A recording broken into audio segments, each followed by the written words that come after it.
할렐루야. 네. 한 주간 평안하셨는지요?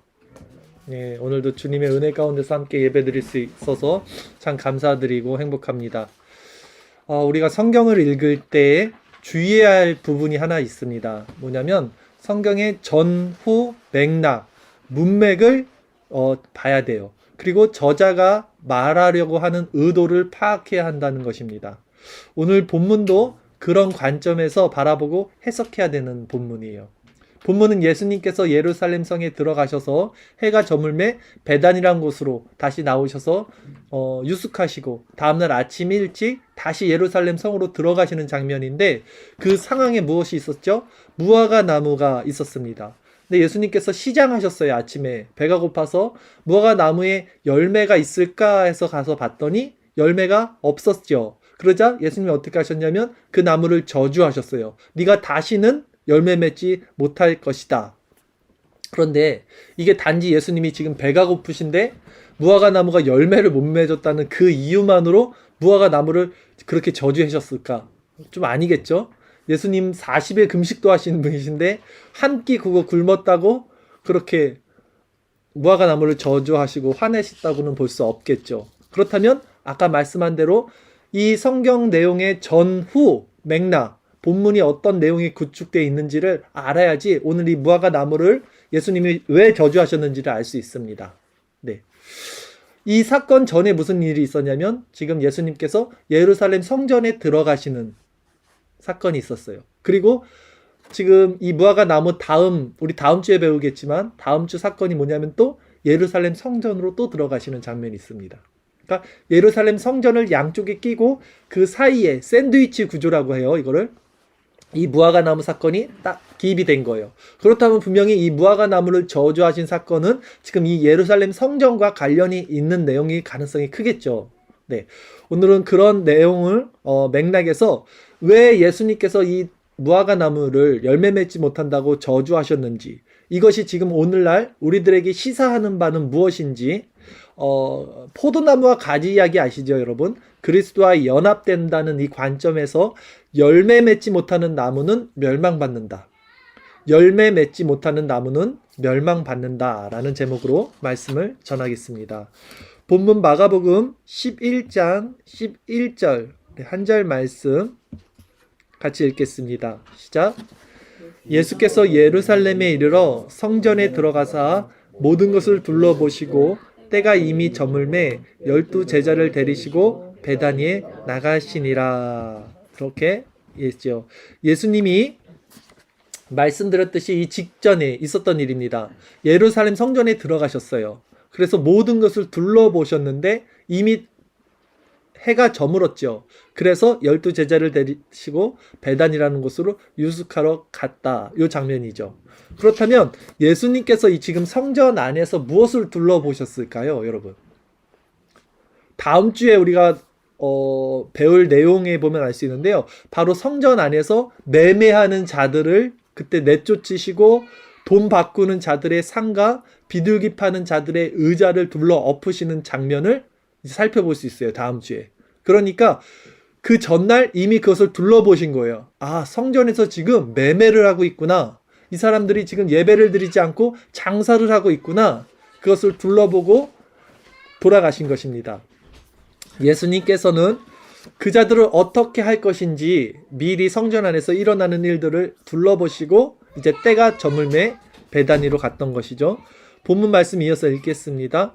마가복음 11장 12절 13절 우리 두 절 말씀 같이 읽겠습니다. 이튿날 그들이 베다니에서 나왔을 때에 예수께서 시장하신지라 멀리서 잎사귀 있는 한 무화과 나무를 보시고 혹 그 나무에 무엇이 있을까 하여 가셨더니 가서 보신즉 잎사귀 외에 아무것도 없더라. 이는 무화과 때가 아님이라. 말씀을 읽었죠. 예수님이 아침에 이제 베단이라는 곳에 나와서 다시 예루살렘 성으로 올라가시는데 시장하셨어요. 예수님이 완전한 인간이셨어요. 완전한 하나님이셨지만 배가 고파서 잎사귀가 있는 거예요. 무화과 나무에. 잎사귀가 있으니까 열매도 있겠지 해서 무엇이 있을까 하여 거길 가셨는데 보신즉 잎사귀 외에는 아무것도 없었어요. 왜 그랬어요? 이때는 무화과 때가 아님이라 그랬어요. 무화과 열매는요 10월 달에 열려요. 그리고 지금은 4월입니다. 6월절 행사 그 명절 기간은 4월인데 10월에 8월에서 한 10월 정도에 열리는데, 그때 열리는데 왜 예수님이 지금 뭐가 열매가 맺지 않았을까 4월에 가셨냐면요, 10월에 열매가 다 맺고 나서는 이제 싹만 돛이라 그러죠. 둘만 이렇게 돋아 있어요. 근데 다음에 지금 한 3월, 4월 이때가 되면요, 그것들이 싹을 내고 팥김이라고 해요. 그것을 히브리어로 팥김이라고 하는 작은 열매가 봉우리가 맺힙니다. 그러면 그것을 소작인들이나 토착민들이 식량으로 먹었어요. 그때. 그러니까 무화과 나무는 총 2번 열린다고 볼 수 있어요. 3, 4월에 하나 열리고 10월에 본격적으로 큰 것이 열리고, 지금 4월, 이 6월절 기간에 예수님은 그 팥김이라고 불리는 작은 열매를 먹기 위해 했던 거죠. 먹을 수 있었으니까. 배가 고파서 그것을 보러 갔더니 아무것도 없는 거예요. 오히려 잎사귀만 무성하더라 라고 하는 것입니다. 그리고 예수님이 어떻게 행동하셨습니까? 본문 볼까요? 마가복음 11장 14절 말씀 같이 읽겠습니다. 시작.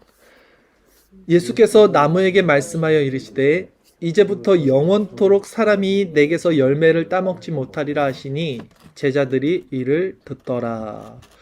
예수님이 그 팥김, 작은 열매가 없는 것을 보고 이제부터 너는 열매를 맺지 못할 것이다 라고 저주를 했습니다. 왜 저주를 했을까요? 잎사귀만 무성하고 열매가 없는 무화과 나무는요, 지금 당시 그 성전 안에 있던 종교 지도자들, 외식하는 신앙, 거칠해, 위선적이고 율법의 형식은 갖추고 있지만 정작 내실, 본질, 신앙의 핵심은 갖지 못하는 그들을 비유해서 저주를 하신 거예요. 아까 제가 말씀드렸죠. 본문 전후 맥락을 살펴봐야 된다고. 지금 예수님께서 성전 안에서 또 그 종교 지도자들을 질타하시는 장면을 양 옆에 끼고 그 사이에 무화과 나무를 보신 거예요. 무화과 나무 역시 마찬가지로 당시 종교 지도자들처럼 외식하는 모습은 있습니다. 경건의 모양은 갖췄습니다. 그러나 경건의 능력이 없어요. 신앙의 본질을 갖지 않아요. 그렇기 때문에 그 종교 지도자들을 향해서 말씀하시는 것을 이 상징적으로 무화과 나무에서 보여준 것입니다. 또 한 가지는 성전이 양 옆에 전후에 있는 내용이잖아요. 마찬가지로 그 성전은 파멸됩니다. 주 70년경 디도 장군에 의해서 완전히 돌 하나도 도리에 돌 하나 남지 않고 파괴돼요. 그것을 상징해서 무화과 나무를 더 이상 열매 맺지 못할 것이라고 말씀을 하시는 거예요. 그 종교 지도자들로 인해서 또 멸망받을 그 유대인들의 잘못된 신앙관으로 인해서 그 죄로 인해서 멸망받을 이스라엘 예루살렘의 성전을 상징해서 지금 무화과 나무에게 저주를 한 것입니다. 성도의 정체성은요, 그렇다면 무엇인가 했을 때 이 무화과 나무는 반드시 열매를 갖고 있었어야 돼요. 팥김이라는 작은 열매라도 갖고 있었어야 됩니다. 즉 성도의 정체성은요, 열매를 맺는 삶이에요. 열매를 맺지 못하는 삶은 어떻게 돼요? 저주받게 돼 있습니다. 이것이 오늘 주제예요. 요한복음 15장 4절 5절 말씀, 우리 주일설교 말씀 구절 한번 같이 읽도록 하겠습니다. 내 안에 거하라. 나도 너희 안에 거하리라. 가지가 포도나무에 붙어 있지 아니하면 스스로 열매를 맺을 수 없음같이 너희도 내 안에 있지 아니하면 그러하리라. 나는 포도나무요 너희는 가지라. 그가 내 안에 내가 그 안에 거하면 사람이 열매를 많이 맺나니 나를 떠나서는 너희가 아무것도 할 수 없음이라. 예수님이 하신 말씀이에요. 우리가 열매를 맺어야 돼요. 무화과 나무가 열매를 맺어야 될 듯 우리도 성령의 열매를 맺어야 돼요. 우리가 열매를 많이 맺을 수 있는 이유는 뭐라 그래요? 내가 그 안에 거하면 사람이 열매를 많이 맺는다 라고 예수님이 말씀하시잖아요. 예수님 안에 거할 때 우리가 삶의 열매를 맺게 된다는 것입니다. 그리고 우리는 가지된 자로서 우리의 생명은 그 포도나무 대신 예수님께 공급을 받습니다. 가지는요, 스스로 삶의 주체가 되지 않는다는 것이 특징입니다. 지금 예수님은 우리를 가지라고 말씀하셨어요. 그리고 본인은 포도나무라고 그랬습니다. 우리가 가지된 자라면 가지는 오직 나무와 연합하여 그로 말미암아 생명을 공급받아서 열매를 맺게 되는 존재라는 거예요. 예수님은 어떤 삶을 사셨냐면요. 하나님과 연합되는 삶을 사셨어요. 예수님은 어떤 것도 자기의 뜻대로 행한 일이 없어요. 모든 것을 예수님은 가지된 자로 하나님 생명 안에서 거하는 자로 사셨습니다. 하나님의 뜻이 아니면 자신의 뜻대로 하신 일이 없어요. 요한복음 5장 30절 말씀 한번 볼까요? 요한복음 5장 30절 말씀 같이 읽겠습니다. 내가 아무것도 스스로 할 수 없노라. 듣는 대로 심판하노니 나는 나의 뜻대로 하려 하지 않고 나를 보내신 이의 뜻대로 하려 함으로 내 심판은 의로우니라.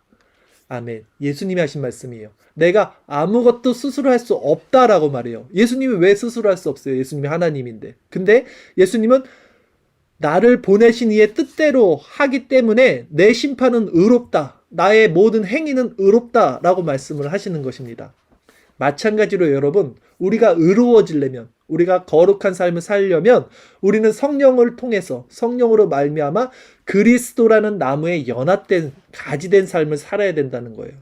그런 상태에서만 성도는 생명력 있는 삶을 살아가게 되는 겁니다.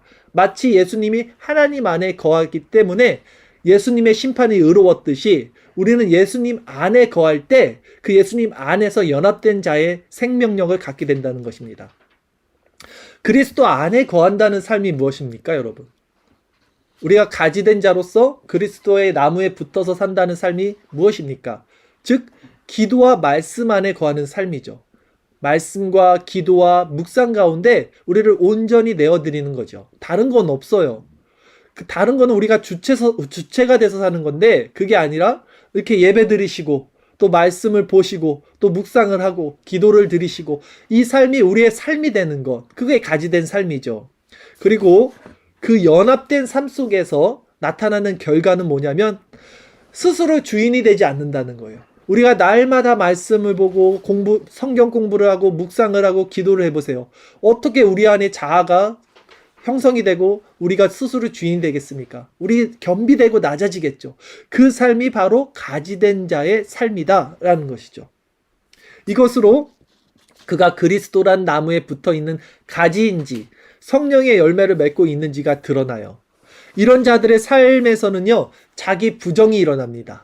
가지된 삶으로서. 그리고 이 속사람의 자리에서 생명이 드러납니다. 이제 오늘 말씀이 좀 어려울 수 있는데 여러분 정말 중요한 말씀, 본질적인 말씀이에요. 여러분이 어떤 도덕적인 거, 윤리적이고 이렇게 설교를 들으시면 여러분 마음에 합할 겁니다. 그러나 본질적인 시면의 내면적인 얘기를 하면요, 들리지 않을 거예요. 와닿지 않을 거예요. 그러나 정말 성경이 말하는 것은 그런 종교적인 또 율법적인 형식적인 여러분 도덕적인 윤리적인 말씀이 아니에요. 지금 제가 전하는 본질적인 내면의 말씀이니까 이게 와닿지 않고 어려워도 이 말씀을 들어야 돼요. 여기 생명과 죽음과 멸망이 나눠지기 기준이기 때문입니다.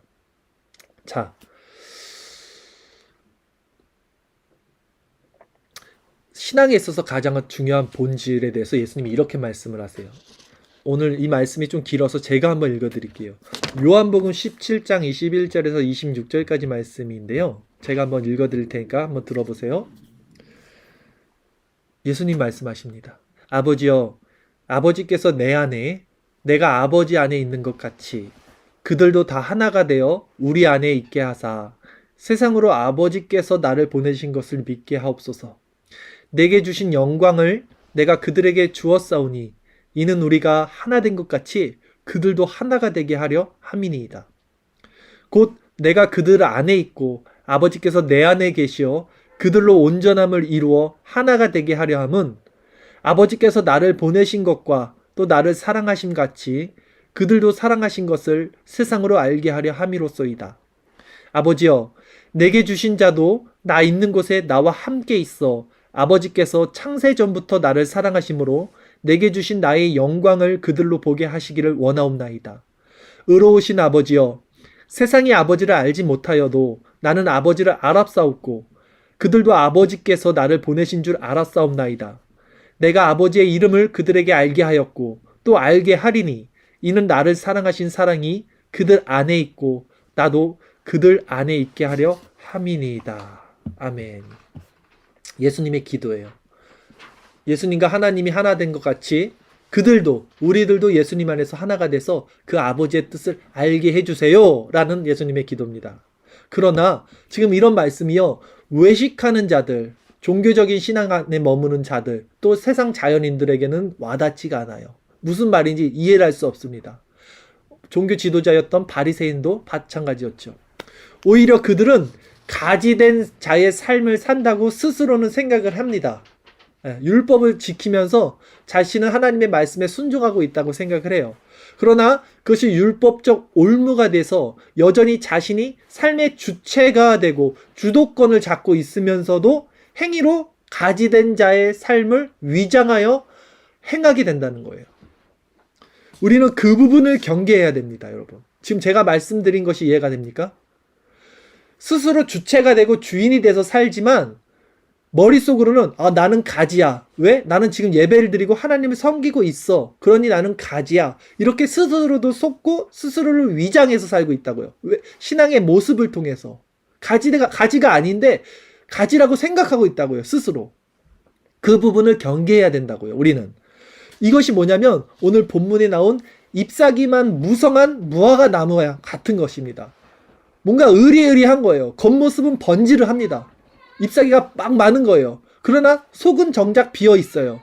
경건의 모양이 있으나 경건의 능력을 부인하는 외식하는, 열매 맺지 못한 신앙의 모습이라는 거죠. 여러분, 오늘 말씀을 통해서 반드시 여러분 이거 하나만 기억하십시오. 열매 맺지 못하는 나무는 어떻게 됩니까? 불살라져요. 멸망받습니다. 잘라버립니다, 예수님께서. 그러나 열매 맺는 나무는 어떻게 됩니까? 더 큰 기쁨과 평안과 위로를 받게 될 거예요. 이게 신앙의 원리입니다. 중도가 없어요. 열매 맺는 나무는 더 큰 열매를 맺기 위해서 예수님이 거룩하게 하시고 깨끗하게 하세요. 그래서 우리가 믿음이 좋은 사람들은 더 거룩해지기를 원해요. 더 깨끗해지기를 원해요. 그런데 열매 맺지 못하는 사람의 속성은 더 종교적이고 위선적이고 가식적으로 변할 수밖에 없어요. 그래서 그 받았던 한 달란트까지 뺏겨서 10달란트 있는 자들에게 넘겨지는 역사가 일어나는 겁니다. 주일 설교 말씀 구절, 요한복음 15장 1절 2절 말씀 같이 읽겠습니다. 나는 참 포도나무요 내 아버지는 농부라. 물은 내게 붙어 있어 열매를 맺지 아니하는 가지는 아버지께서 그것을 제거해 버리시고, 물은 열매를 맺는 가지는 더 열매를 맺게 하려 하여 그것을 깨끗하게 하시느니라. 아멘. 예수님 하신 말씀이요. 자, 이 말씀 잘 보세요, 여러분. 예수님 뭐라고 그러셨냐면 나는 참 포도나무고 아버지가 농부라 그래요. 아버님 이제 수학을 하시는 분이죠. 무릇 내게 붙어 있어라 그래요. 내게, 여기서 내게는 누구입니까? 누군 것 같아요, 내게는? 예수님이잖아요. 내게 붙어 있어 열매를 맺지 아니하는 가지라 그래요. 여러분, 지금 이 가지는 예수님이란 나무에 붙어 있는 사람이에요. 예배드리고 있는 사람이에요. 예수님 믿고 있는 사람이에요. 붙어 있다 그러잖아요. 붙어 있지 않는 게 아니라 붙어 있어요. 근데도 열매를 맺지 못해요. 그때는 하나님의 아버지께서 종말 때 어떻게 하십니까? 그것을 제거해 버리신다는 거예요. 너무 무서운 말씀입니다. 나는 신앙생활 하고 있으니까가 아니라 신앙생활 하고 있어요. 예수님께 붙어 있어요. 근데 열매를 못 맺어요. 어떻게 됩니까? 제거해 버리시는 거예요.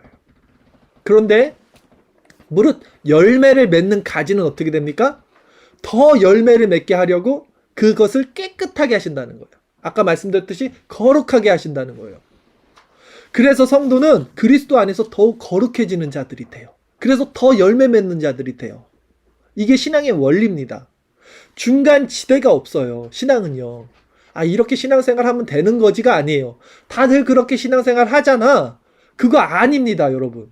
열매를 맺지 못하면 잘라버리는 거예요. 불살라버리는 거예요. 열매를 맺으면 더 큰 기쁨과 평안과 안식이 있는 거예요. 그 자들은 둘 중 하나예요. 중간이 없어요. 그런데 이 중간 지대 어느 쯤에서 신앙생활 하려는 자들이 너무나 많아요. 종교적으로 이렇게 보면 다들 그렇게 신앙생활 하잖아. 어느 정도 한 발은 교회, 한 발은 세상에 얹히고 여전히 주인된, 자기가 나무된 자로서 살면서도 나는 가지야, 나는 그리스도를 믿어, 이런 자기 안식, 자기 체면에 걸려갖고 마인드 컨트롤로 그렇게 신앙생활은 정작 열매가 없으면서도 성령의 열매, 사랑과 희락과 화평과 온유와 절제와 오래 참음과 양성과 충성 없으면서도 그걸 위선적으로 또 만들어내죠. 아, 나 이렇게 충성하니까 내가 교회 청소도 열심히 하잖아. 내가 남들을 돕잖아. 내가 꾹 참고 있는 거야. 화가 나도. 나 오래 참잖아. 그건 오래 참는 게 아니에요. 오래 참는 거는 진짜 그 수액이 우리에게 와서 성령이 우리 마음을 변화시켜서 마음의 온유와 평화와 강 같은 은혜가 넘쳐서 내가 참는 거지. 화가 나는데 내가 꾹 참고 있어봐요. 나중에 그거 터지면 더 위험해요. 저렇게 깜짝 놀래요. 저렇게 착한 사람이 저런 모습이 있었어? 그거는 위선이라는 것입니다. 그런데 정작 본인들은 그것을 모르고 인정하지 않아요. 이런 자들은. 스스로가 속고 있는 거예요. 난 그래도 신앙이 있는 자야. 열매 맺는 삶은 그 성령의 충만함과 기쁨으로 인해서요. 본인이 압니다, 여러분. 본인이 알아요. 지금 성령이 내 안에서 열매를 맺고 있구나. 지금 내 안에서 나오는 이 감정, 이 오감, 이 느낌, 나 이 성품, 속성, 이게 내가 만들어낸 게 아니라 성령이 나에게서 이 마음을 주시는구나. 그들은 알아요. 이 성령이 주신다는 거를. 이 평안과 기쁨이 어디서 지금 나오는지를. 다시 말해 그 성령의 충만함이 없는 상태는 곧 열매 맺지 못하는 상태라는 거예요. 그리고 스스로를 만들어내죠. 왜? 스스로가 나무가 되니까. 나무는 스스로 만들거든요. 네. 열매 맺지 못하는 상태의 특징은 뭐냐면요. 그래서 자기 자신이 주체가 됩니다. 자기가 주인이 돼요. 자기 삶에. 판단의 근거가 다 자기에게 있어요. 사실 그 자체가 저주고 죽은 거고 멸망이고 심판의 상태인 것을 그들은 몰라요. 왜 그게 저주고 멸망이고 심판의 상태입니까? 평안이 없으니까. 참된 평안. 예수님이 주시는 평안은요. 세상이 알 수 없고 세상이 줄 수 없는 평안이에요. 우리가 아는 그 평안 말고 조금 돈 있고 건강하고 배불러서 그 갖게 되는 그 평안이 아니라 그런 평안과는 차원이 달라요. 예수님이 주시는 평안은. 그게 없는 자들은 그게 없음으로 말미암아 그 자체로 멸망이고 심판이고 저주고 지옥인 거예요. 그것이. 근데 그들은 그게 지옥인지도 모르죠. 왜? 스스로 나무고 그 평안이 뭔지도 모르는 상태니까 이 지옥의 바다에서 스스로 주인 돼서 사는 것입니다. 다시 말해 그 성령의 충만함이 없는 상태는 곧 열매 맺지 못하는 상태가 되는 것입니다. 그런 위선적이고 가식적이고 율법적이고 외식적인 신앙은 절대 그리스도라는 나무에서 공급되는 이 성령의 능력, 이 은혜, 이 평안을 받을 수 없고 그것이 무엇인지 알 수도 없기 때문에 그들에게는 참 평안이 주어지지 않습니다. 제가 지금 드리는 말씀이 어떤 이들은 알 거예요. 어떤 이들은 알지 못할 것입니다. 여러분이 누구신지를 스스로 점검해 보세요. 그러나 그 사람에게 상한 마음이 있다면요. 저 말씀이 뭔지 모르겠어. 그러나 나도 정말 저 평안을 얻고 싶다. 나도 정말 세상이 줄 수 없다는 저 뭔지 모르겠지만 저 은혜 가운데 나는 들어가고 싶어. 그 상한 마음이거든요. 간절한 마음. 그것이 있다면 그는 그리스도께 나올 수 있는 여지가 있어요. 오히려 문제는 난 관심 없어. 저 무슨 소리 하는 건지 관심 없고 나는 그냥 내 마음대로 살래. 이렇게 목이 굳은 자들은 더 이상 돌이킬 수 없는 유기된 자들이겠죠. 우리에게 상한 마음이 있다면 그리스도라는 나무에서 올라오는 이 성령의 수액을 공급받지 못했을 때 자신이 시들시들해지고 공허해진다는 것을 알아차려요. 이것이 성도에게만 주어집니다. 그러니까 내가 주인이 돼서 살아갈 때 세상 사람들은 기쁩니다. 힘이 나요. 그런데 성도는요. 내가 주인이 돼서 살아갈 때 오히려 공허함이 있고 마음이 공고해지고 궁핍해지고 시들시들해져요. 그래서 이것을 은혜라고 그러는 거예요. 왜? 내가 주인 돼서 살았더니 기쁘지가 않는 거야. 마음에 공허함이 있는 거야. 그래서 나는 가지로서 주님께 붙어 있을 때 참된 행복을 얻는구나를 이들이 아니까 주님께로 붙어 있겠죠. 간구해야겠죠. 그것이 은혜라는 거예요.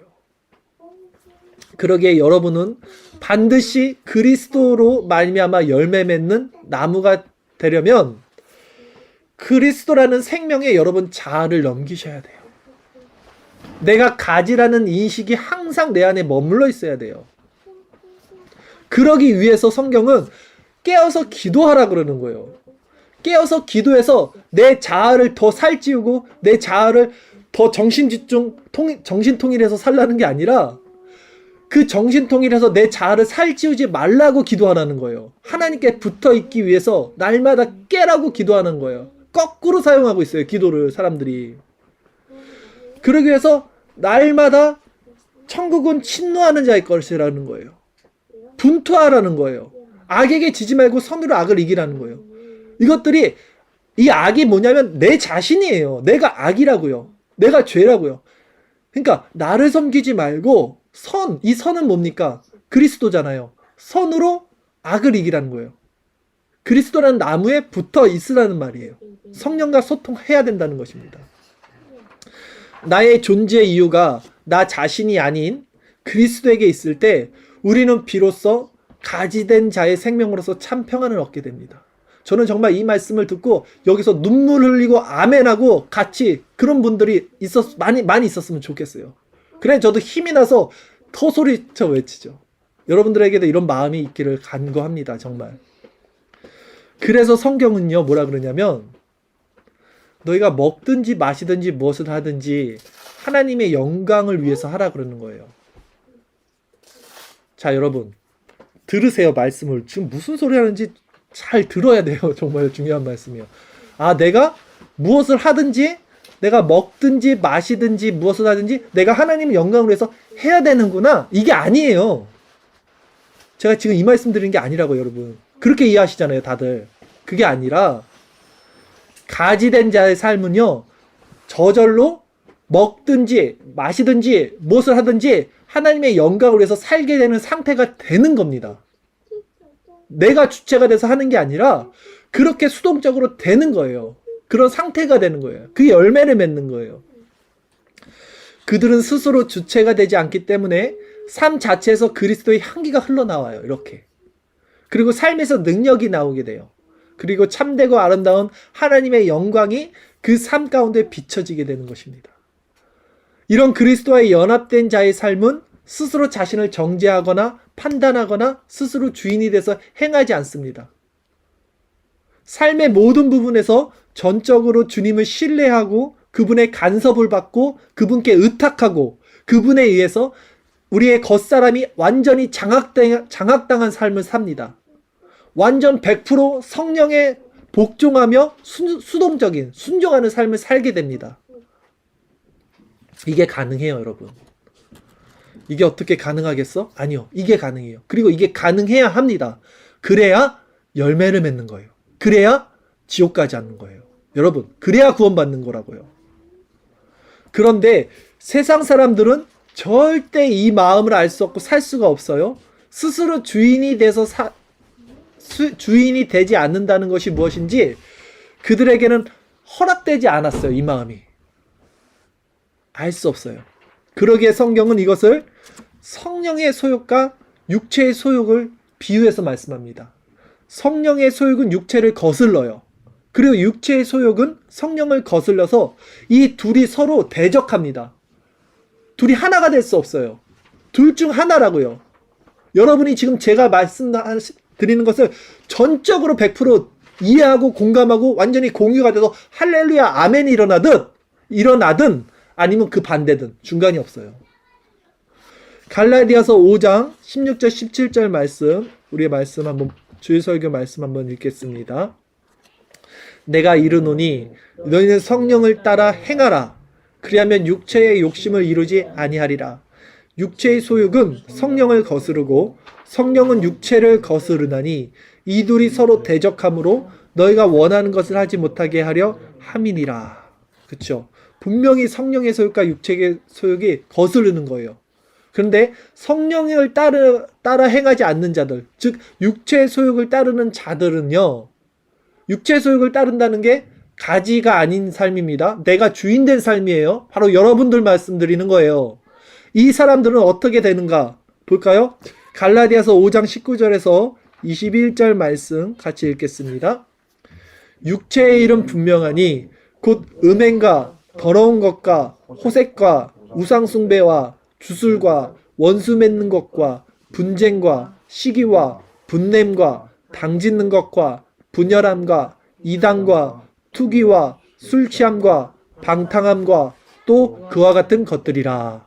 전에 너희에게 경계한 것 같이 경계하노니 이런 일을 하는 자들은 하나님의 나라를 유업으로 받지 못할 것이요. 아멘.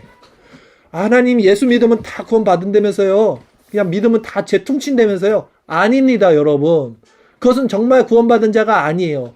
구원받은 자라면 예수 그리스도의 보혈로서 의롭게 된 자라면 죄를 더 짓지 않아요. 거룩하게 된다니까요. 깨끗하게 된다니까요. 그래서 열매를 더 맺게 된다니까요. 그런데 구원받은 자인데 죄 가운데 계속 머물고 죄를 사랑하고 그 가운데 더러운 것 이런 것을 추구한다? 근데 나는 구원받은 자다? 어떻게 그렇게 말할 수 있겠습니까? 이런 일을 하는 자들은 하나님의 나라를 유업으로 받지 못하는 거예요. 여러분. 그러므로 성경은 그리스도 예수의 사람들은요. 육체와 함께 그 정욕과 탐심을 십자가에 못 박았다고 선포합니다. 갈라디아서 5장 24절 말씀 읽겠습니다. 시작. 그리스도 예수의 사람들은 육체와 함께 그 정욕과 탐심을 십자가에 못 박았느니라. 아멘. 죽어버린 거예요. 완전히 십자가에 못 박아버린 거예요. 나의 정욕, 나의 자아, 나의 탐심. 탐심이 뭡니까? 보여지지 않고 나타나지 않는 내 안에 있는 내재됐던 죄들. 이것은 죄가 아니라고 생각했어요. 왜? 내가 화가 났지만 화를 내지 않아. 이것은 탐심이에요. 보여지지 않기 때문에 난 죄가 아니라고 생각했어. 그러나 그 탐심이 가장 무서운 우상 숭배라고 성경은 말해요. 그것까지 죄라고요. 모든 사람이 다 죄인이라고요. 나는 거룩하고 착하게 사는 그 사람이 더 무서운 탐심을 가진 우상 숭배자라고요. 왜? 그들은 겉으로 드러나는 의로서 자기는 착한 사람이라고 생각하잖아요. 그게 더 무서운 탐심, 우상 숭배를 가진 죄라고요. 그 죄를 십자가에 못 박은 자들이라고요. 누가? 그리스도와 함께 예수에 함께 동행하는 사람들. 그리스도의 나무에 가지된 자로 살아가는 사람들. 이런 사람들의 정체성은 어떻게 됩니까, 여러분? 실체적으로. 내일 어디 놀러 가지? 뭘 맛있는 걸 먹어야 되는데. 이렇게 생각하면서 살까요, 그 사람들이? 절대 그럴 수 없어요. 정체성이 바뀐 사람들은. 그리스도와 연합된 사람들은요, 땅의 것을 생각하지 않아요. 그래? 그럼 난 땅의 것 생각하지 말아야겠다. 이게 아니라 저절로 그렇게 되는 거예요. 지금 가지가 나무에 붙어 있을 때 열매를 맺어서 하늘의 것을 생각하고 하늘의 것을 소망하는 그 시민권자로 변한다고요. 정체성이. 그러니까 여러분의 모습에 여러분의 신앙을 그대로 드러내줘요. 감출 수가 없어요. 나무는 열매로 드러난다니까요. 골로새서 3장 1절에서 3절 말씀 같이 읽겠습니다. 시작. 그러므로 너희가 그리스도와 함께 다시 살리심을 받았으면 위의 것을 찾으라. 거기는 그리스도께서 하나님 우편에 앉아 계시느니라. 위의 것을 생각하고 땅의 것을 생각하지 말라. 이는 너희가 죽었고 너희 생명이 그리스도와 함께 하나님 안에 감춰졌습니다. 속사람, 겉사람이 아닌 나의 생명으로, 속사람의 생명으로 사는 자들은 하나님 안에 살아요. 감추어져 있어요. 그래서 위의 것을 추구하는 정체성으로 변화가 됩니다. 이것이 열매 맺는 가지의 모습이죠. 이렇듯 성령에 이끌려 살아가는 참된 그리스도와 연합된 가지된 자로서의 이 자유와 자연스러움. 저는 이 자연스러움이 있어야 된다고 생각해요. 너무나 율법적으로 형식적으로 이것을 모방해요. 스스로도 속고 위선적으로 그것을 모양으로 내타내고 있는데 그게 아니라 신앙은요. 자연스럽게 이루어지는 거예요. 열매를 자연스럽게 맺어지는 거예요. 나무에 붙어 있으니까. 그게 우리에게 있어야 된다고요. 그게 굉장히 자유롭고 굉장히 평안한 모습이에요. 신앙이. 딱딱한 모습이 아니에요. 경건하게 앉아서 예배드리는 게 아니라 형식이 아니라 우리 안의 본질이라고요. 그 평안은요. 강같이 우리 심령에 넘쳐 흘러게 돼요. 이게 천국을 사는 거예요. 천국은 저기 있다 여기 있다가 아니라 우리 마음에 있다는 게 이겁니다. 이것을 누리고 살면 마지막 그 천국 가는 날 얼마나 더 그것을 소망하겠어요. 이 맛을 반드시 여러분 느껴야 돼요. 이 맛을 느껴야지만 신앙생활을 제대로 하는 거예요. 근데 이 맛을 한 번만이라도 느끼면 여러분 이게 너무나 좋아서 이걸 계속 추구하게 돼요. 근데 이걸 한 번도 못 느껴보잖아요? 그럼 이게 뭔지를 몰라요. 여러분, 신앙에는요, 참 아니면 거짓, 선 아니면 악, 구원 아니면 멸망, 둘 중 하나밖에 없습니다. 우리 신앙에는요. 즉, 다시 말해, 열매를 맺는가, 열매를 맺지 못하는가. 신앙은 이걸로 나눠져요. 열매를 맺는다는 것은 내 안에 성령의 소욕이 가득해지는 거예요. 내 정체성이 완전히 바뀌는 거예요. 하나님께 전적으로 의지해서 살아갈 수 있는 그 상태가 되는 것입니다. 그 열매 맺지 못하는 신앙은 신앙이 아닌 것입니다. 그 신앙은 반드시 제거됩니다. 멸망받습니다. 신앙은 반드시 열매를 맺게 되어 있습니다. 오늘 본문에서 예수님은 열매를 맺지 못하는 무화과 나무를 저주하십니다. 성경은 분명히 열매를 맺지 못하는 나무마다 찍어 불사른다고 말씀을 합니다. 마태복음 3장 9절 10절 말씀 우리 같이 읽겠습니다. 속으로 아브라함이 우리 조상이라고 생각하지 말라. 내가 너희에게 이르노니 하나님이 능히 이 돌들로도 아브라함의 자손이 되게 하시리라. 이미 도끼가 나무 뿌리에 놓였으니 좋은 열매를 맺지 아니하는 나무마다 찍혀 불에 던지리이다. 아멘. 너희들 아브라함이 우리 조상이라고 생각하지 마. 무슨 말입니까? 너 모태신앙이라고? 너 지금 믿음 있다고? 신앙의 가족 안에 있다고? 너 그걸로 믿음 있다고 구원받았다고 생각하지 마. 하나님은 돌들로도 아브라함의 조상들, 아브라함의 후손들을 만들 수 있어. 자손들을 만들 수 있어. 이미 도끼가 나무 뿌리에 놓였어. 너희들 지금 그렇게 아니하고 착각하고 있지 마라. 좋은 열매를 맺지 아니하잖아. 그러면 나무마다 찍혀 불에 던지리라. 그리스도라는 나무에 니네가 붙어 있어. 교회 다니고 있어. 신앙생활하고 있어. 그러나 열매 맺지 못했지? 찍혀서 불에 던질 거야. 이 말이에요, 여러분. 얼마나 무서운 말인지 몰라요. 근데 눈을 가려요, 사람들은. 왜? 듣기 싫으니까. 설마 아닙니다. 성령의 열매 맺지 못하면 이 지금 신앙생활하고 있는 거 아무것도 아니에요, 진짜. 그러니 스스로 신앙이 있다고, 아브라함이 우리 조상이라고, 내가 모태신앙이라고 착각하지 말고 여러분 오만하지 마세요. 열매 맺지 못하는 가지는 찍혀서 불에 던지게 된다는 것을 명심하십시오. 그러니 오직 회개에 합당한 열매를 맺으라라고 성경은 말해요. 마태복음 7장 16절에서 20절 말씀 한번 다시 읽겠습니다. 시작. 그들의 열매로 그들을 알지니 가시나무에서 포도를 또는 엉겅퀴에서 무화과를 따겠느냐. 이와 같이 좋은 나무마다 아름다운 열매를 맺고 못된 나무가 나쁜 열매를 맺나니 좋은 나무가 나쁜 열매를 맺을 수 없고 못된 나무가 아름다운 열매를 맺을 수 없느니라. 아름다운 열매를 맺지 아니하는 나무마다 찍혀 불에 던지느니라. 이러므로 그들의 열매로 그들을 알리라. 아멘. 계속해서 성경은 말씀하시는 거예요. 열매 맺지 못하면 찍혀 지옥 가는 거야. 멸망받는 거야. 착각하지 마라 말하는 거예요. 성령의 소욕, 육체의 소욕 둘 중 하나입니다. 성령의 소욕에 있는 자들이 열매를 맺을 수밖에 없어요. 육체의 소욕에 있는 자들은 열매를 맺을 수 없습니다. 결코. 지금 이 말씀이 여러분 되게 거북하게 들릴 수 있어요. 많은 분들에게. 그러나 진리입니다. 제가 초등학교 6학년, 중학교 1학년 때 깨달았던 것이 이거예요. 분명히 이것을 깨달았는데 사람들이 다 착각하고 있어요. 다 몰라요. 다 구원을 받았다고 생각해요. 다 신앙이 있다고 생각하고 하나님의 은혜 안에 있다고 생각해요. 근데 정말 그 하나님의 은혜 안에 있다는 것은 열매를 맺어야 돼요. 근데 그 열매가 뭔지를 모르죠. 성령의 열매를 맺어야 돼요. 성령의 소욕은요, 육체의 소욕과 함께 할 수 없어요. 절대 함께 할 수 없어요. 여러분들이 정말로 성령의 열매를 맺은 자들이라면 여러분의 삶의 모습이 완전히 바뀔 수밖에 없어요. 왜? 세상이 싫어질 테니까. 거룩해지니까. 깨끗해진대잖아요. 지금 내가 성령의 열매를 맺지 못하고 있는 상태라면 여러분 반드시 회개할 수 있도록 하나님께 간구하세요. 그거 아니면 심판입니다, 여러분. 지금 방심하고 나태하고 있을 상황이 아니에요. 소돔과 고모라 멸망받을 때 그 사위들이 농담으로 여겼어요. 말씀을. 노아의 방주 멸망받을 때 사람들이 미친놈이라 그랬어요. 노아를. 하나님 말씀은 반복돼요. 역사는 반복되죠.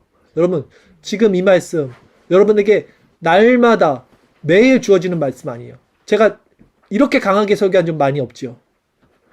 새겨 들으세요. 때가 찼습니다. 언제 예수님 오실지 몰라요. 지금 돌이키지 않으면 문이 닫히면 다시 열리지 않아요. 기회는 두 번 돌아오지 않습니다. 정말 사랑하는 여러분들에게 피를 토하는 마음으로 전하는 거예요. 알아듣든 알아듣지 못하든. 저도 여러분이 알아들을 수 있는 말씀만 전하면 좋아요. 그러나 정말 알아듣지 못하면 멸망받는다는 거 여러분 기억하십시오. 오늘 본문을 통해서 말씀을 정리할게요. 예수님은 열매 맺지 못하는 무화과 나무를 저주하셨어요.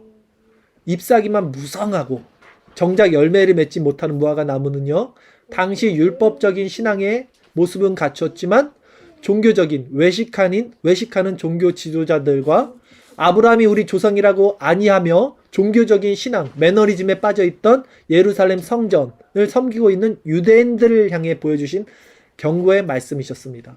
또한 그것은 오늘날 신앙 안에 있지만 여전히 성령의 열매를 충만하게 맺지 못하고 한 발은 세상 한 발은 교회 안에서 아직도 정체성의 혼란 가운데서 살고 있는 우리들 향한 사랑의 경고의 메시지라고 전해드릴게요.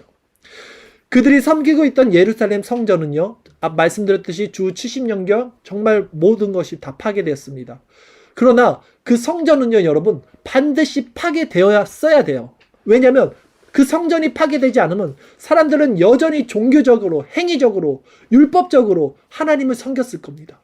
오히려 그것이 파괴되었기 때문에 이제는 본질인 그리스도만이 참된 성전이 돼서 우리 마음에 성령으로 인치셔서 우리의 구원자가 되실 수 있었던 것입니다. 그러기에 우리 역시 우리가 믿는, 우리 안에 견고하게 세우고 있는 성전이 있어요. 신앙의 유산, 신앙의 모형, 형태, 율법의 행위들이 있어요. 그거 다 부서져야 돼요. 그리스도 안에서 다 부서져야 돼요.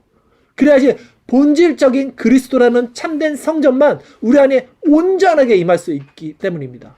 내가 나의 주인이 되고 나의 그런 율법적인 모든 내 머릿속에 있는 모든 구축됐던 자기 중심적인 사상들을 다 무너지고 부서지고 진정 가지된 자로서 그리스도라는 성전에 온전히 거할 수 있는 우리들의 모습이 되어야 됩니다. 여러분 마지막으로 제가 한 번만 더 선포합니다. 신앙에 중도는 없습니다. 성경이 이렇게 말합니다. 진 자는 이긴 자의 종이 된다 그래요. 우리가 기도해서 여러분 기도해 보면 알 거예요. 기도회할 때 기도에 승리하고 충만하게 기도에 들어가서 성령의 충만함을 입으면 평안이 넘칩니다. 그러나 그렇지 못했을 때 어떻게 돼요? 오히려 더 마음이 불편해지고 더 세상적으로 변해요. 진자는 이긴 자의 종이 되는 게 신앙의 원리입니다. 성령에 속한 사람이 아니면 육신에 속한 사람인 거예요. 중간이 없다고요. 성경에서는. 이 둘이 하나 될 수 없다 그러잖아요. 대적한다 그러잖아요.